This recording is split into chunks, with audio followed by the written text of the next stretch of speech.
Number one, Ibble Dibble here.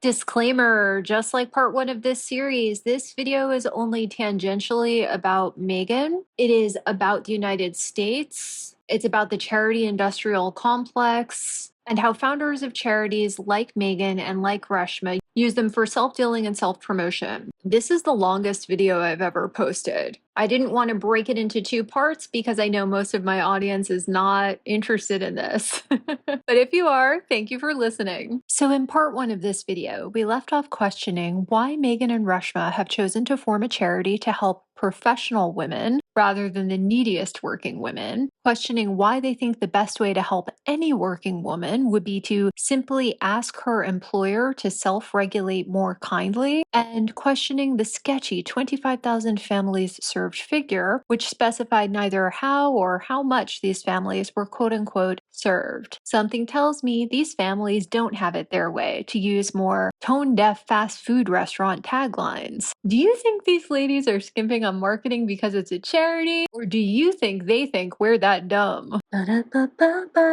Such fuckery. The American Dad who wrote that jingle committed suicide at 40, by the way. Dads also face unique challenges requiring mental health care. Anyway, I could completely shred this mediocre charity, and I will, simply for purposes of illustration, but I actually have no desire to play whack-a-mole with every dodgy group the Duchess of Dumb People aligns herself with. Instead, I'd like to focus on red flags we should all look for when evaluating whether and where to donate our hard-earned money. Many of these mediocre charities have learned how to game the rating systems on sites like Charity Navigator, so this is how I like to dig a little bit deeper than checking out a group's star rating. I know this is a long one, so I have put timestamps for each red flag in the description box. There are 5 red flags. Number 1, a low percentage of donated funds going towards programs and grants. There needs to be a balance here. An endowment fund is essential for charities to survive recessions and seasons where their particular cause is perceived as low priority, niche, or simply unpopular. But at what point does a charity need to stop focusing on collecting funds and start focusing more on distributing them? How much is enough?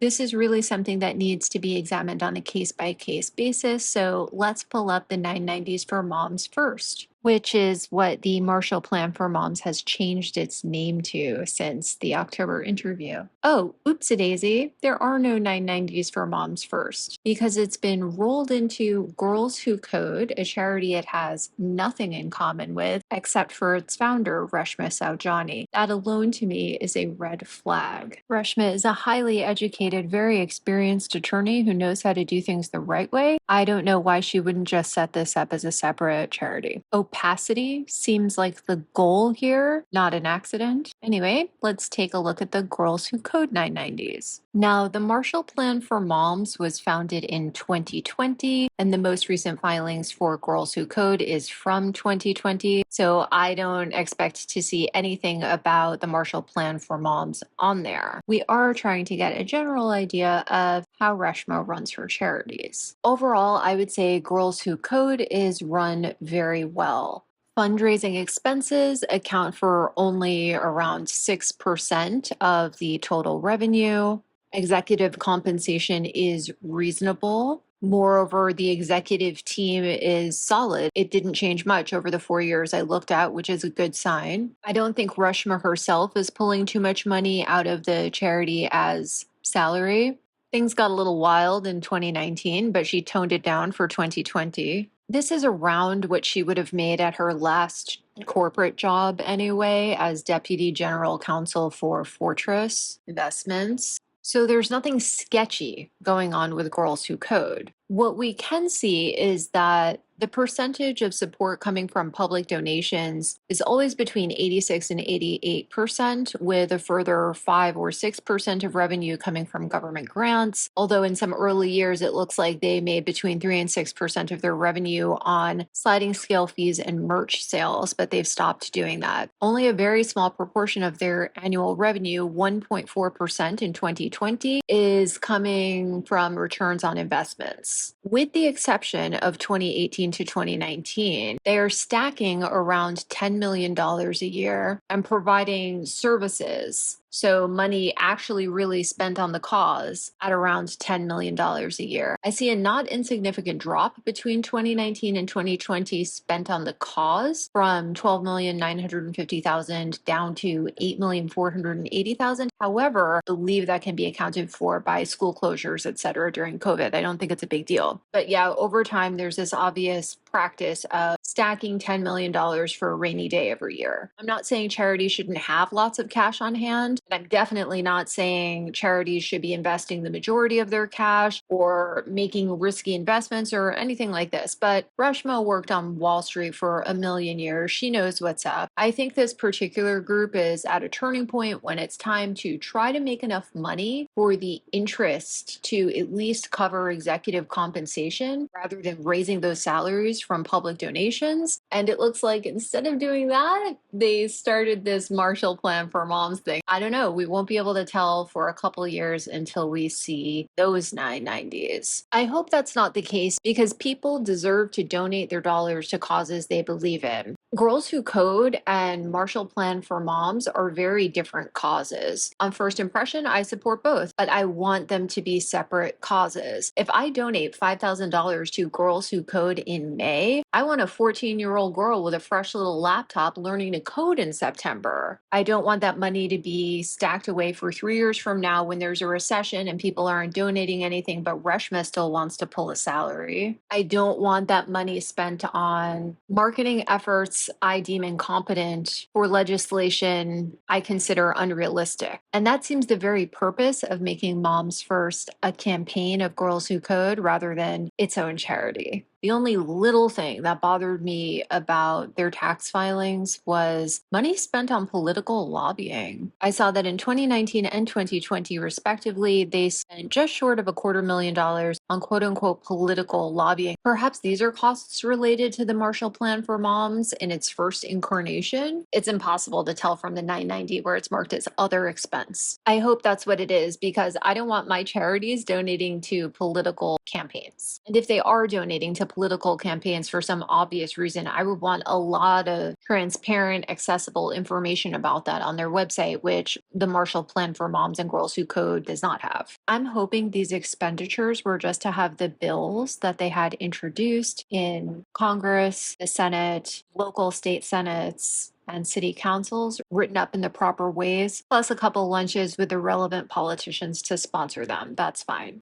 Red flag number 2, a dear leader. These days, con artists and criminals are often the type of people we used to respect. Movie stars, researchers and lecturers, doctors, royals, self-made entrepreneurs, famous inventors, etc. Reviewing Saujani's Wikipedia, she is a publicity-chasing, name-dropping failed politician and former Wall Street lawyer. She's a disingenuous girl boss author, churning out poorly researched books every other year, who can afford to do so thanks to her hedge fund career, her husband's founding of ad tech and VC firms, and drawing $250,000 a year or more in salary from Girls Who Code. She's not embezzling. Everything is by the books. She's probably not evading taxes. Unlike Archwell's random one-time $10 million donation, donations to Girls Who Code have seemed to grow organically and plateau over time. Maybe Reshma's husband threw in what he could during the 100% deductibility period, but so what?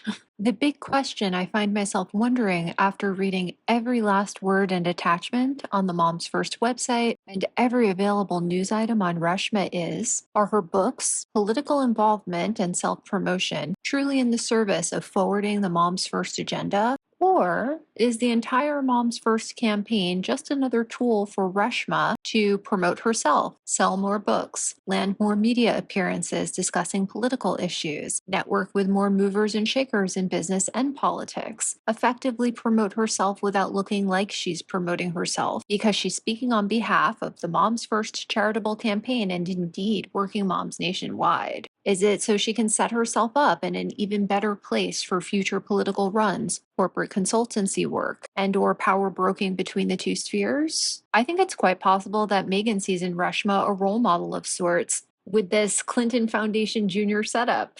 Even more disturbing, Reshma is one of those bullshit online course hawkers. She's a holistic wealth trailblazer for the Keisha Blair Institute on Holistic Wealth. Wow, what can we learn at this institute? We can become a certified holistic wealth consultant for $1,500. We can become a certified trauma of money consultant for $1,299, a certified holistic healing consultant for $1,299. Oh, wow. Okay, cool. It's a one-stop shop to become a fake therapist as well as a fake financial advisor. Awesome. I wonder if they have any two-for deals. The Personal Financial Identity course, $499. And the Psychology of Counseling certification program for $1,299. Now, let's see, which one sounds the most challenging? I'm going to say the Psychology of Counseling certification program. I mean, there are people who spend a decade getting their degrees before they even start practicing, and then obviously many, many more years before they start teaching. Let's see what the requirements are. Okay, we have features, overview,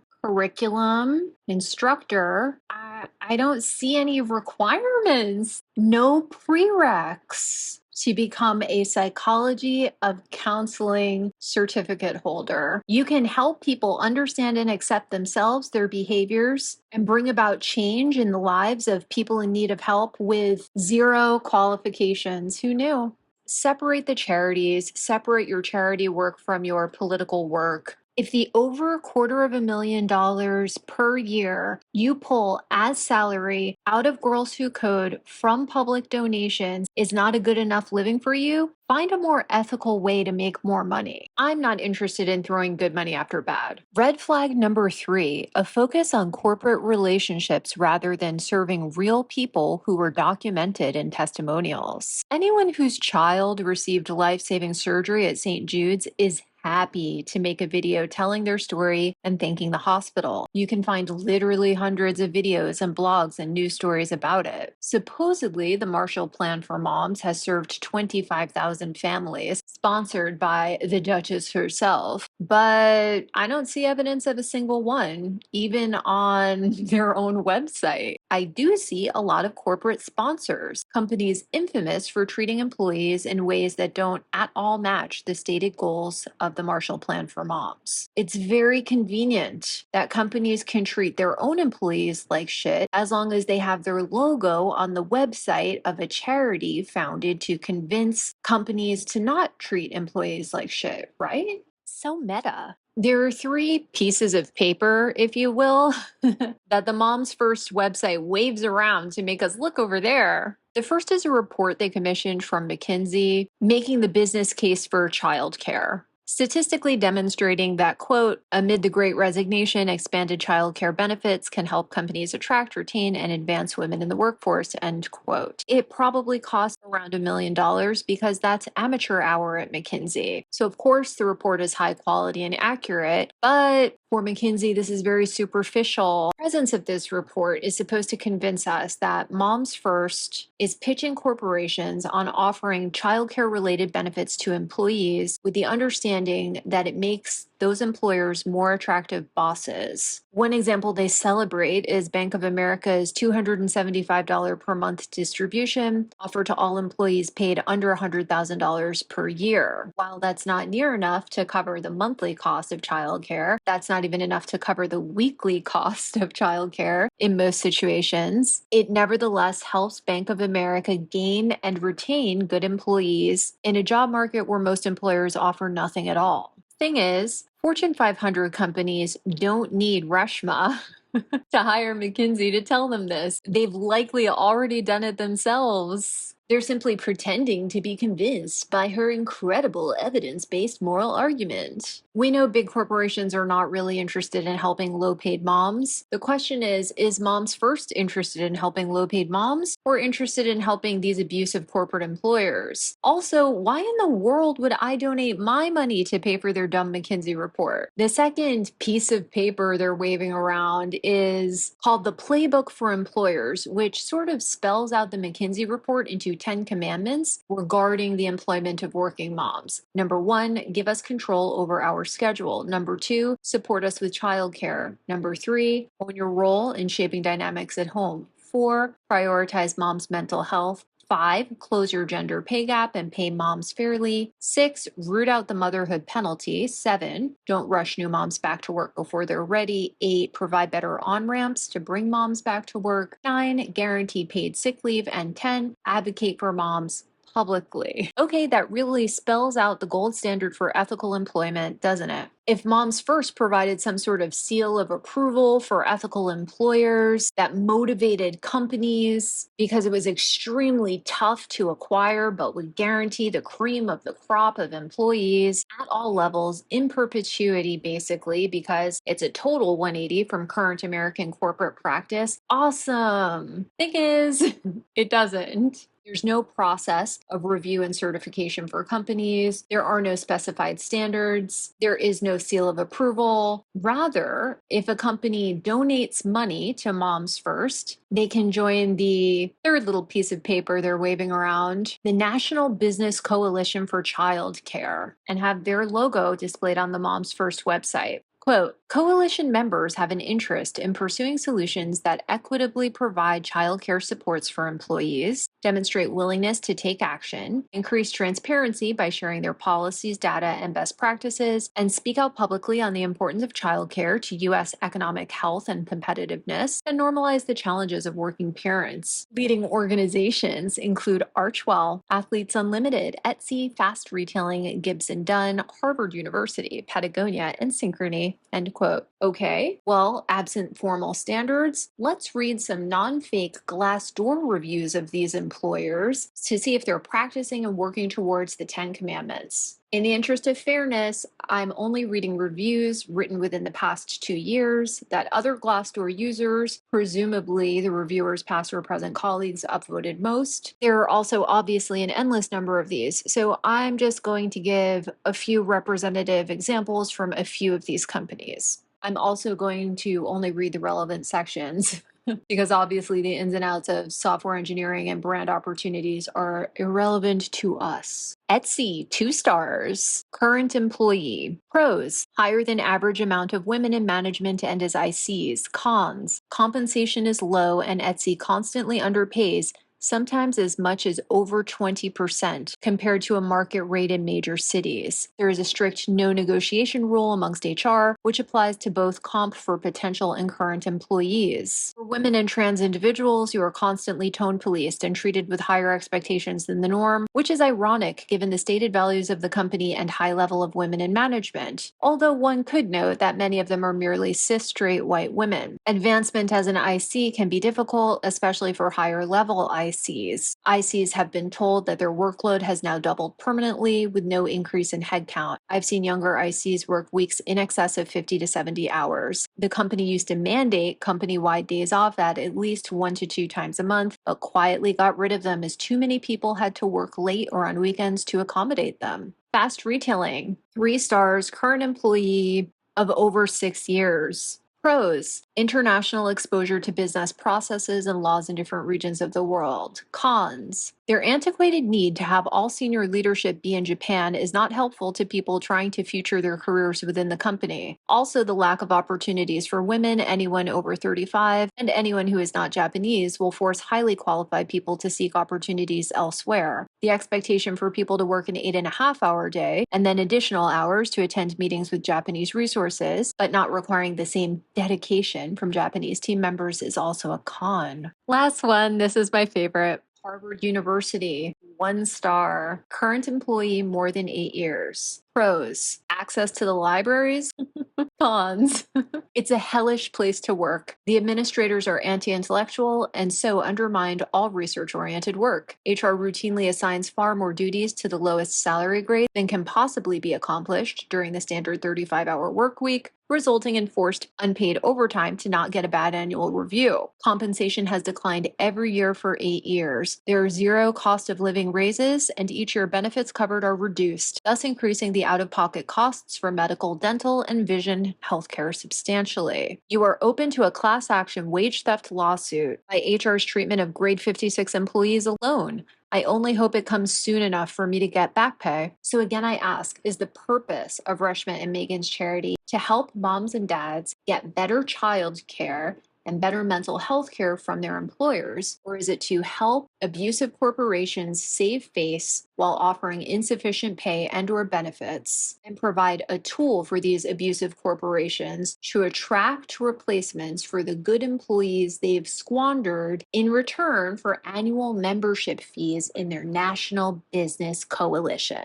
If you're on the fence, here are some other names that have gotten on board. Morgan Stanley, the Walton Family Foundation, Alliance Bernstein. You know, when I think of Walmart employees, the first thought that springs to mind is fairly classified full-time wage earners paid a living wage with great benefits, including healthcare and paid time off. What do you think of? Meanwhile, if I Google Duchess of Sussex helped my family, these are the results. The first is that ridiculous one where her last week of royal duties, Meghan supposedly sent baby formula to Tyler Perry's needy friend. Right. Prince Harry is great at helping with kids, supposedly.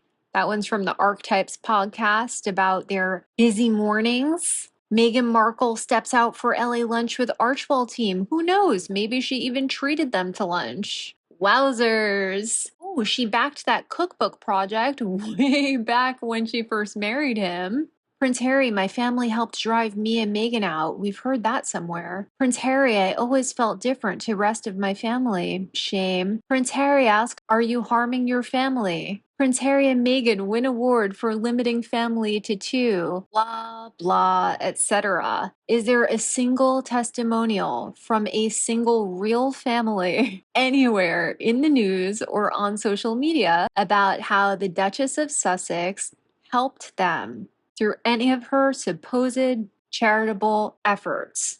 No. 0. Page 6, I'm scrolling. These testimonials don't exist because she's never helped anybody.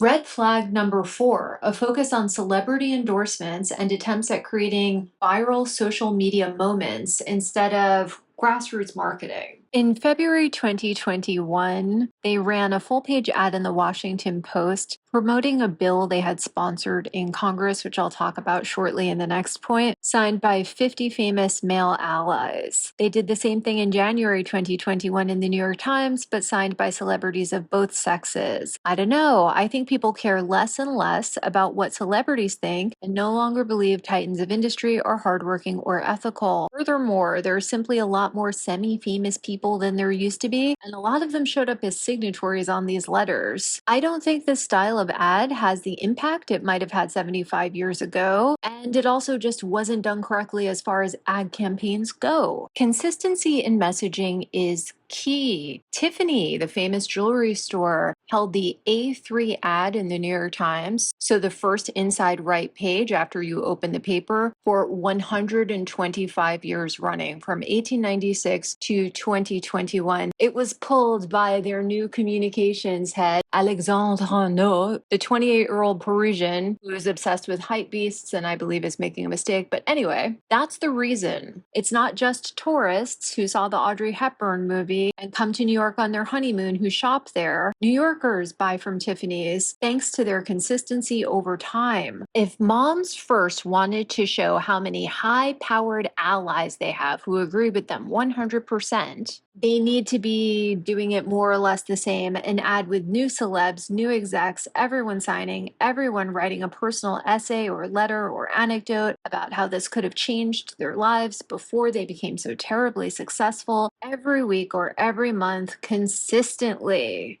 Ask these supposedly very generous execs and celebs to pay for the ad themselves as part of their donation to Moms First. Make it an exclusive, desirable club to be a part of. Mail celebs and execs a framed clipping of their letter supporting Moms First in the Times and ask them to post it on Instagram or Twitter or send you a picture of them in front of it so you can do it. They love that shit. Sell the dream. I get the vibe they did it once for the gram and the website, and that's it. I get that same vibe with their half-assed publicity releases and quote-unquote rallies.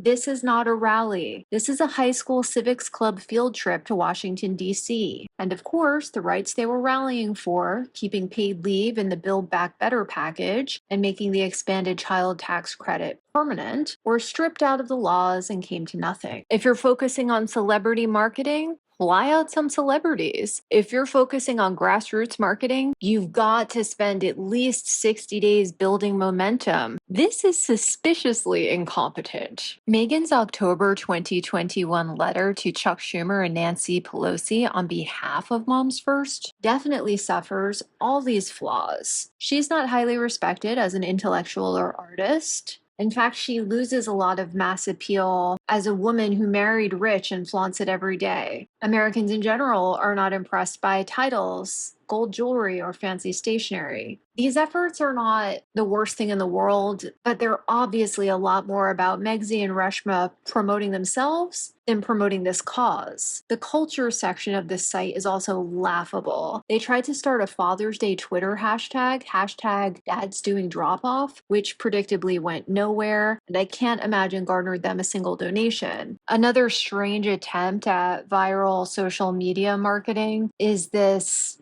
For only $800 billion, you can give mom a bouquet that says, "Hey mom, thanks for saving America's ass during a global pandemic by giving up your career, financial security, and health to do unpaid caregiving work." You'll find beautiful bouquets at reasonable prices that thank women, and especially moms, for everything they did last year. And we mean everything.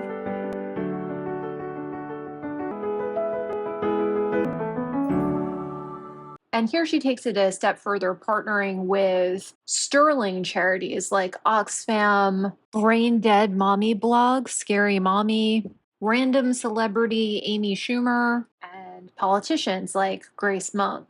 And then if you scroll down, there's a whole list of mommy-oriented charities, which is nice and all, but I do get the feeling that Reshma is trying to paint her charity with the same brush as these perhaps more effective organizations. And the mom guilt section of their website is a 53-second satirical send-up of a drug ad that just redirects women back to their website. There's absolutely no substance. Side effects may include smiling, relaxing, laughing, confidence, joy, time to breathe, exercise, shower, go to the dentist, book club, reading the book, genuine fun with your kids, happy hour, real date night, sex, peeing in peace, pooping in private, remembering who you even are, and maybe a fabulous haircut. Join the movement at MarshallPlanForMoms.com. It was published 10 months ago, has 1,000 views, and their channel has 5 subscribers. I believe that content with substance, like mine, some might say, does really well on YouTube. I've been on YouTube for 6 months, and obviously I haven't blown up like some people, but I really feel I'm having a conversation here with real people almost every day. If they really wanted to engage people on a grassroots level and build a real million mom movement, they would invite the celebrities and business people signing those open letters to bemoan the state of affairs for American moms with them on their YouTube channel and publish said interview every week. Colin Farrell almost won an Oscar yesterday. He was one of the signers of that Washington Post open letter. If the Marshall Plan for Moms had a single interview with him about navigating the American health system as a foreigner, about raising a special needs son, about the mental health challenges he's faced before and pursuant to that life challenge, they'd probably have over 100,000 subscribers right now. We know Meghan is just too much of a control freak to help professionals help her. And that's a big part of why her Archetypes podcast flailed and failed. Is Reshma the same? Does she honestly not understand this about social media engagement? Or does she not actually care to engage with the hoi polloi? Does she not really care about building a grassroots movement of moms? Does she not really care about hearing personally from actual working American moms? Hashtag first mom among equals. Red flag number 5, no follow through. The original Marshall Plan for Moms was a boilerplate bill introduced into the U.S. Senate and House.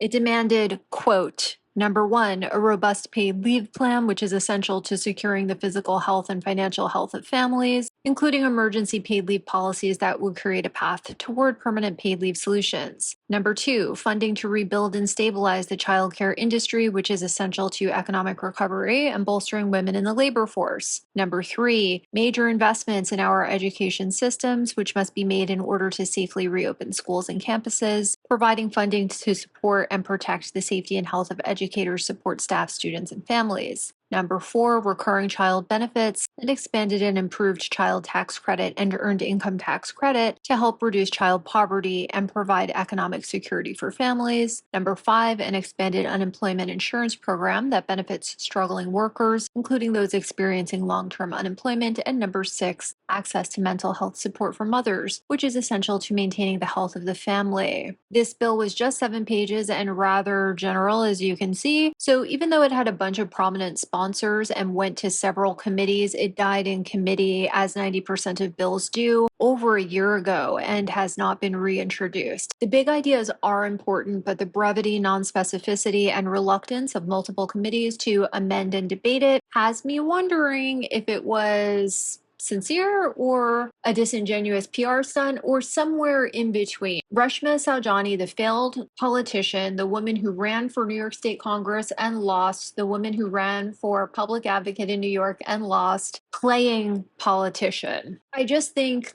the organization is in way over their heads. They need to work with constitutional experts. They need to connect with political power brokers, etc., to get this moving. I'm not seeing the follow-up I want to see. The one additional step they've taken is writing an additional boilerplate bill that they've introduced into local city councils, including LA and New York, and state senates and assemblies. Let me read you the summary for that one. Creates the Marshall Plan for Moms Interagency Task Force Act. Establishes the Marshall Plan for Moms Interagency Task Force to examine the following policy areas and issue proposals and recommendations. 1. The utilization of recurring payments or financial assistance to mothers and other caregivers and to any equivalent policies under all current state and federal programs. 2. The current utilization rates and impacts of family leave programs, as well as specific impacts of the programs on mothers and other caregivers. 3. Current state policy impacting the childcare industry and the access or availability of childcare in all areas of the state. 4. The impact of any new policies imposed by the federal government or by state or local officials during the COVID-19 pandemic that have impacted mothers and other caregivers in the workforce. And 5. Other areas the task force deems relevant in the review of policies that may impact mothers and other caregivers. Requires the task force to hold public hearings within 1 year after the effective date of the act to solicit input and recommendations from statewide and regional stakeholder interests. Contains provisions concerning task force reports to the governor and the General Assembly, membership on the task force, repeal of the act, and other matters effective immediately. There are obviously tweaks depending on the region, but this task force bill is currently in committee in the New York and Illinois state senates and will hopefully make it to debate. The bill has actually passed in one place, the New York City Council, in November 2022, and the members of the task force there include the designees of the following agencies: the Commission on Gender Equity, the Office for Economic Opportunity, the Office of Labor Relations, the Department of Social Services, the Department of Education, the Department of Health and Mental Hygiene, and the Comptroller, plus a principal, a teacher, a couple parents, a couple owners and employees of childcare programs in New York City, and a couple child advocates. The same bill was passed in the LA City Council in March 2021. Task force members were assigned, and I can't find anything else about it. No research was performed, no recommendations were made, no votes were taken, and all of those were due over a year ago now. So while I really appreciate that the Marshall Plan for Moms, or Moms First, is trying, we are not getting consistent follow through. We're getting tone deaf, ineffective social media marketing. We're getting Reshma networking a lot with the CEOs of big business and other charities. We're getting celebrities willing to put their name and face to this who aren't being utilized properly to actually build a real grassroots movement. And what we're not getting is follow through where it counts. We're not getting engagement with real people who agree with this cause. We're not getting persistence. We're not getting lobbying on the legislation that is supposedly the heart of this entire charity. According to Meghan, she literally sits on her ass all day next to Harry and researches the causes she would like to support. And this is the best she could come up with. All right, I'm done for today. The next video I make, I promise, will be more fun. Toodles! Don't forget to like, share, and subscribe.